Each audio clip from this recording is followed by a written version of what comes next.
Good morning. Today we'll start about the new topic, that is hepatitis virus. To the first slide, introduction. So viral hepatitis, it is a systemic disease primarily involving the liver. Means there are various viral hepatitis viruses which causes infection of hepatocytes, that is the liver cells.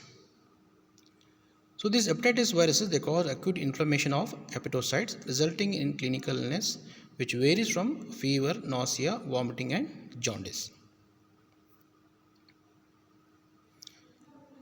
Come to the different types of hepatitis viruses.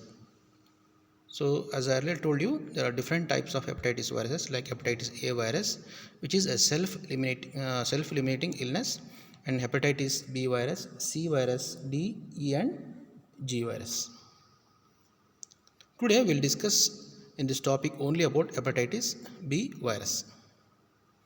So hepatitis B virus, it is a small DNA virus which belongs to Hepatidinavidae family. Worldwide, it infects more than 300 million people. Hepatitis virus leads to wide spectrum of liver disease, that is, it causes infection of hepatocytes. This infection ranges from acute fulminating illness to chronic hepatitis, cirrhosis and hepatocellular carcinoma. So development of complications like example like cirrhosis and the end stage of the liver disease, that is hepatocellular carcinoma, depends upon the duration of the clinical illness. Means the infection is acquired in the early stage, example infants or in the early childhood. So this infection progresses to cirrhosis and hepatocellular carcinoma. That means earlier the development of infection, the more chances of developing into hepatocellular carcinoma. Next, now coming to the morphology of hepatitis B virus. So as usual morphology, we should first discuss about the size of the virus, the shape of the virus. Coming to the size of the virus, it is a 42 nanometers in diameter. Coming to the shape of the virus, it is a spherically shaped. Coming to the genomic, it is a DNA virus.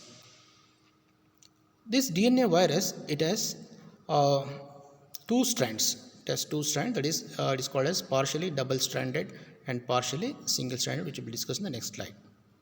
Next, it has an outer envelope which represents hepatitis B surface antigen, and the next has inner core. Inner core, it can see like a cone shaped core. It is enclosing the enzyme DNA polymerase and the viral genome. So viral genome is, it is a DNA which is partially double stranded and partially single stranded. This is one of the specific feature of this hepatitis B virus, which is not completely double stranded. You can see in the picture the both the red color one and the blue strand. So it is partially double stranded and partially single stranded, which is one of the characteristic feature of this hepatitis B virus. Let's come into the electronic microscopy of hepatitis B virus. Under electronic microscopy, three different types of particles can be visualized. The first two particles, which are of about 22 nanometers in diameter, the first particle represents a small spherical structures. The next is a tubular filaments that are also, as I told you, both are about 22 nanometers in diameter. So both these particles represent hepatitis B surface antigen. Next, third particle is a double-walled spherical structure which is 42 nanometers in diameter, which is twice the diameter of the earlier particle. So this, the 42 nanometer diameter is the structure of the whole virus. So this double-walled spherical structure represents the complete hepatitis B virus, that is infectious hepatitis B viron. It is earlier, it was called as Dane particle, as it was described by Dane in the year 1970. Next, coming to the antigens of hepatitis B virus. Hepatitis B virus contains various antigens like hepatitis B surface antigen, hepatitis B core antigen, that is C for core, and hepatitis B E antigen, that is nucleocapsid antigen. So these antigens play a very significant role in the diagnosis of the infection and also to know the prognosis of the infection, whether the patient is prognosing to complications and also the infectivity stage of the patient and other the patient is being getting treated. So first coming to this hepatitis B surface antigen. Hepatitis B surface antigen, the name itself represents, it is present on the surface of the virus, that is on the envelope. So this contains two different antigenic components. The first one is common group antigen A, and the next one is two pairs of type specific antigen which is represented by DY and WR. So thus HBsAg exhibits four different antigenic subtypes, that is ADW, ADR, AYW and AYR. Next, coming to the next antigen, that is hepatitis core antigen. It is the antigen which is expressed on the core of the hepatitis B virus particle. Next is hepatitis B antigen, that is nucleocapsid antigen. So each antigens have very significant importance, which will be discussed in the following slides. Coming to the genome of the virus. So as I told you earlier, it is a small DNA virus which is partially double stranded and which is partially single stranded.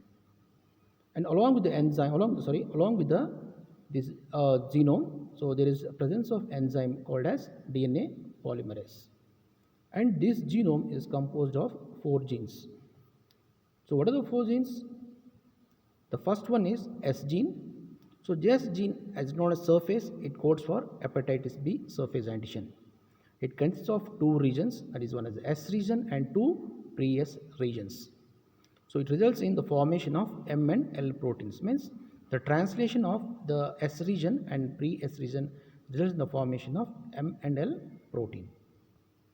Next is the C gene, that is core gene. Again it has 2 regions, that is C region and pre-C region.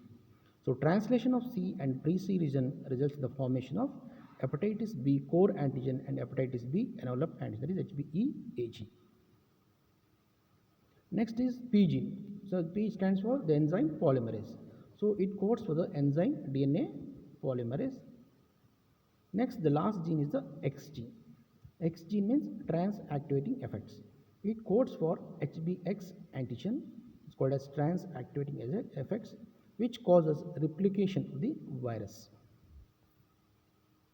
So this is the diagrammatic representation of the genes which are present in the genome.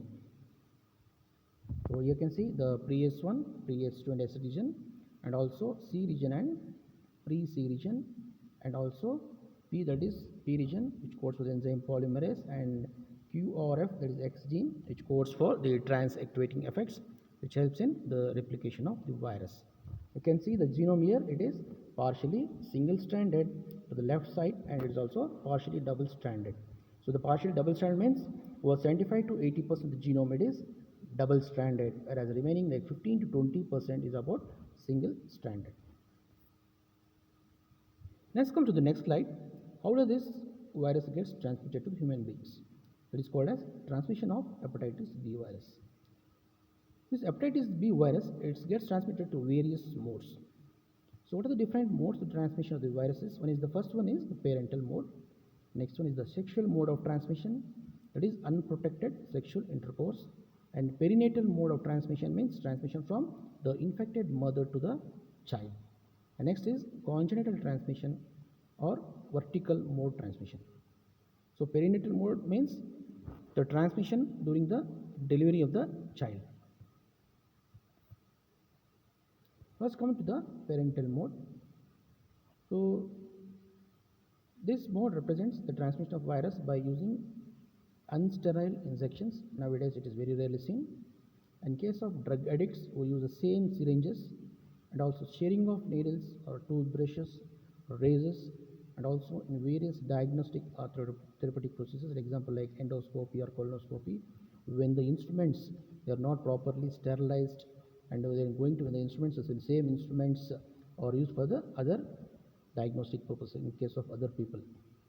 Next, transmission is also possible by body fluids, example like semen, saliva and CSF, and also urine. Next, coming to the laboratory diagnosis of hepatitis B virus. So before going to laboratory diagnosis, just we'll elaborate the different modes of transmission, like sexual mode of transmission. Sexual mode means whenever there are multiple sexual partners, or whenever by unprotected sexual mode. Next is perinatal mode of transmission, means whenever you do not know the HBS status of the person and the delivery is conducted through normal route, and suppose the mother is positive, so then there is a high chance of transmission from the normal vaginal delivery to the from the mother to the child. That is called as perinatal mode of transmission. Next is congenital mode or vertical mode, means so whenever the carrying mother is positive for hepatitis B virus, there is a high chance of transmission from this mother to the child. This is called as congenital or vertical mode of transmission. Next is comes to the laboratory diagnosis of hepatitis B virus. So the laboratory diagnosis of hepatitis B virus, so that the most common lab diagnosis is by using serological techniques, that is detection of antigens or antibodies. So the most common method used for the diagnosis is ELISA. This is called as serology. It is mainly done by demonstration of the various antigens and antibodies to hepatitis B virus. Example like hepatitis B surface antigen and its corresponding antibody, that is anti-HBs, and anti-HBc, hepatitis B antigen and its antibodies anti-HBe. You can see here you can't find HBc antigen. So diagnosis of hepatitis B virus is not possible by demonstration of HBc antigen, because it is a core antigen, it is overlapped by the surface antigen, hence it is not secreted into the circulatory system. So but we can demonstrate this antibodies, that is anti-HBc antibody, that is antibody against the HBc antigen.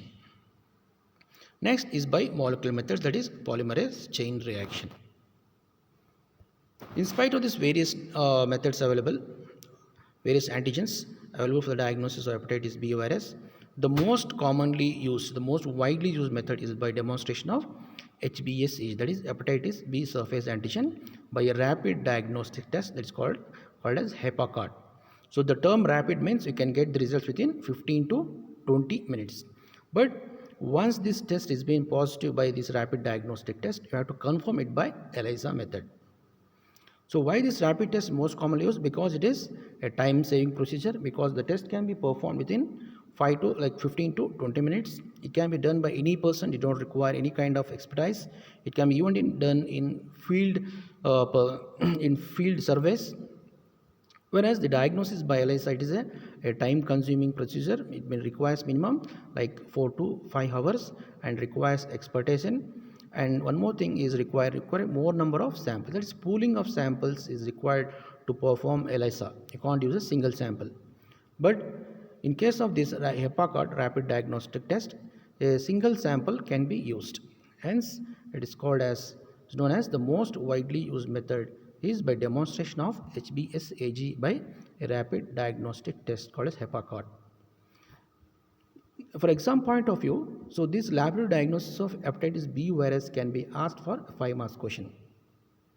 The main question may ask about describe the morphology, pathogenesis and the lab diagnosis of hepatitis B virus. So coming to the brief description of these various viral markers which help in the diagnosis of the hepatitis B viruses. The first antigen is hepatitis B surface antigen.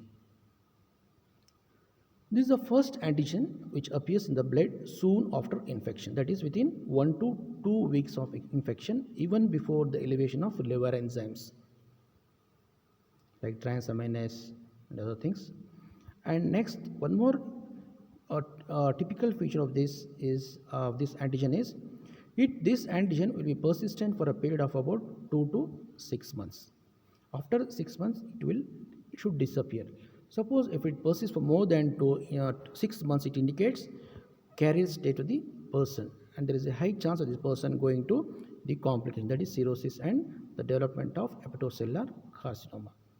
So once this antigen, that is within 2 to 6 months, if it disappears, so this disappearance is followed by the appearance of the corresponding antibody called as anti-HBs antibody. Means it is a protective antibody, means the infected person is protected from development of complications. Next antigen is HBsAg. As I told you earlier, this HBsAg, it is called as core antigen. It is overlapped by the hepatitis B surface antigen. Because of this region, it is not secreted to the blood and hence it is not detected in the blood. Whereas its antibody, that is anti-HBc antibody, appears in the blood. It is the first antibody to be detected in the blood, which appears within 1 or 2 weeks, or it appears within 1 or 2 weeks after the appearance of hepatitis B surface antigens. One of the most typical feature of this anti-HBc is it remains lifelong. So even when all the viral markers have disappeared, this anti-HBc, it will be persistent throughout the life of the infected person. So this detection of this marker, it helps in the remote infection of hepatitis B virus. Means there are two types again, IgM anti-HBc and IgG anti-HBc. If there is a detection of IgM anti-HBc, it indicates a recent infection, whereas if you are detecting IgG anti-HBc, it indicates remote infection of the virus. Next, coming to this HBeAg. So this HBeAg has one more typical significance.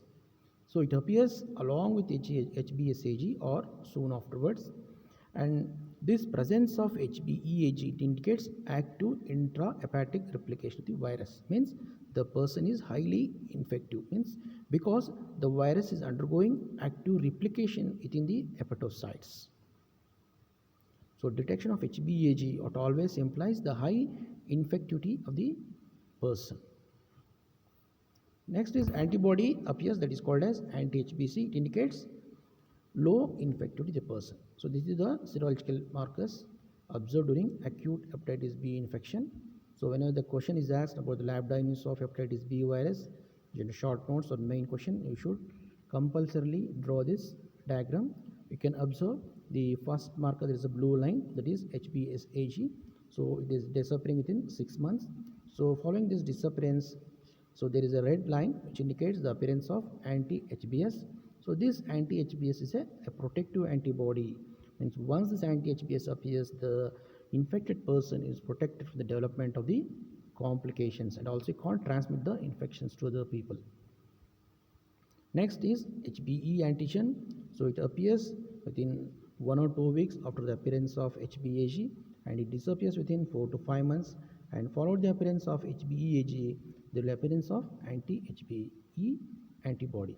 So one of the characteristic feature of this HBe antigen is, if you find HBe antigen in a person, it indicates active intrahepatic replication of the virus, means the person is highly infective during this stage. So followed by disappearance of the HBeAg, if there is an anti-HBe antibody, it indicates low infectivity of the person. Next is anti-HBc. So as I told you earlier that hepatitis B, the core antigen doesn't appear. So only its antibody appears, that is anti-HBc antibody. You can see once the person is having anti-HBc, this anti-HBc antibody, it persists throughout the life of the person. So even when all the markers are disappeared, this anti-HBc will be persistent. There are two types. One is IgM anti-HBc and IgG anti-HBc. IgM anti-HBc indicates recent infection of this virus, whereas IgG anti-HBc indicates remote infection of this hepatitis B virus. Next is prevention of hepatitis B virus. So this is one of the most important point in the topic of this in the topic of the hepatitis B virus, that is prevention, or also known as prophylaxis of hepatitis B virus. So this prevention and prophylaxis can be discussed in two types. One is general prophylaxis and specific prophylaxis. So general prophylaxis means like repeated washing of the hands or hand washing, which prevents most of the infections. Next, coming to this, specific prophylaxis is by immunization. Here the immunization is called as universal immunization, means all the persons on this earth should be immunized. It is called, because of this point, it is called as universal immunization. So this again under two subheadings. One is active immunization and passive immunization. So active immunization is administration of genetically cloned S gene of HBsAg particles. So dose is like 0.5 ml is given intramuscularly over the deltoid region. So duration is 0 month 2 months and 6 months, and booster dose after 5 years of infection. So nowadays this hepatitis B virus is given to all the newborn children. Next is passive immunization. Passive immunization is by administration of hepatitis B immunoglobulin. The dose is about 300 to 500 international units.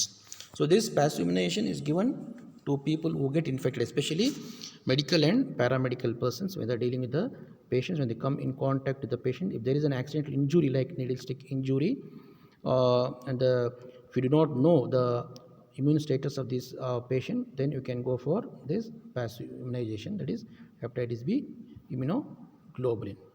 If you have been administered this active immunization, if you have taken active immunization, so there is no need for going passive immunization. Next, carrier state. So there are two different types of carriers. One is super carriers and simple carriers. So the super carriers they are highly infectious. So whereas simple carriers they are less infectious. Super carriers, they have high titers of HBsAg, whereas simple carriers, they have low levels of HBsAg. And super carriers, the presence of HBeAg, and whereas simple, there is absence of HBsA. So one more thing is the presence of DNA polymerase in case of super carriers, and case of simple carriers, it is absence of DNA polymerase. Thank you.